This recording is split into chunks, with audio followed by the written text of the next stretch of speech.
আসসালামু আলাইকুম রহমতুল্লাহ। ক্ষমতাচ্যুত আওয়ামী লীগ মাঠে নামছে, দলটির তৎপরতা কি বাড়ছে? এই প্রশ্নগুলো, এই বাতাস, এই খবরগুলো এখন মানে হঠাৎ করে দেশে ও বিদেশের বাইরে আওয়ামী সম্পর্কিত গুরুত্বপূর্ণ সংবাদ গণমাধ্যমে ছড়িয়ে পড়েছে বা গণমাধ্যমে প্রকাশ করা হচ্ছে। অন্তর্বর্তী সরকারের নির্বাহী আদেশে দলটির কার্যক্রম সাময়িকভাবে স্থগিত থাকলেও দলটির কার্যক্রম সরকার থামাতে পারছেন না। প্রায় এক বছর পর শেখ হাসিনা যিনি 5ই আগস্ট ভারতের চলে গিয়েছিলেন, সেই সাবেক প্রধানমন্ত্রী শেখ হাসিনা দলটির 6 জন গুরুত্বপূর্ণ শীর্ষ নেতার সাথে ভারতের দিল্লিতে একটি মুখোমুখি বৈঠকে বসে। এর আগেও দেখা যায় হোয়াটসঅ্যাপ বা অন্য কোনো মাধ্যমে তাদের সাথে সাক্ষাৎ হইলেও সরাসরি শীর্ষ নেতাদের সাথে বৈঠক বা কোনো নেতার সাথে বৈঠক হয়নি।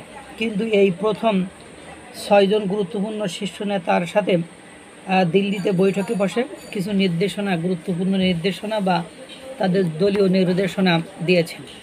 আবার এই খবর প্রচার হওয়ার সাথে সাথেই বাংলাদেশে একটা সংবাদ প্রকাশিত হয়েছে বা একটা বিষয় নিয়ে তোলপাড় শুরু হয়েছে রাজধানীতে।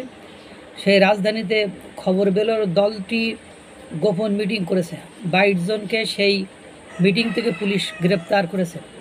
22 জনকে সেই মিটিং থেকে পুলিশ গ্রেপ্তার করেছে।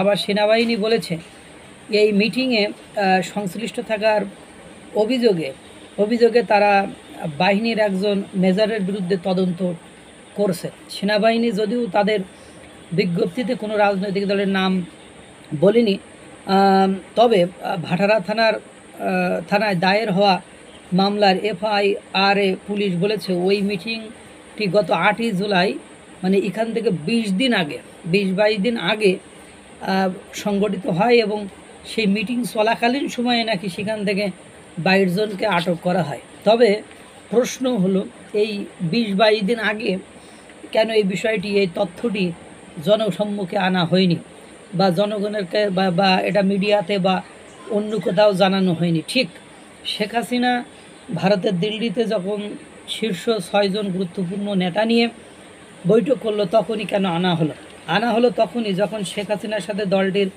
শীর্ষ নেতাদের বৈঠকের খবর প্রকাশ হলো। আবার এই মিটিং সম্পর্কে সংবাদ সম্মেলনে বলা হয়েছে, যা বলেছে বা উত্থাপন করা হয়েছে তা নিয়ে দেখা দিয়েছে বেশ কিছু প্রশ্ন। একেবারে সেই প্রশ্নগুলো কোনোভাবে ধোপে টেকে না, এই ধরনের প্রশ্নগুলো সামনে চলে এসেছে বা এটা নিয়ে একটা সন্দেহের বাতিক সবার সামনে উপস্থিত হচ্ছে। আল্লাহ তাআলা সকলকে ভালো রাখুক, সুস্থ রাখুক। আসসালামু আলাইকুম ওয়া রাহমাতুল্লাহ।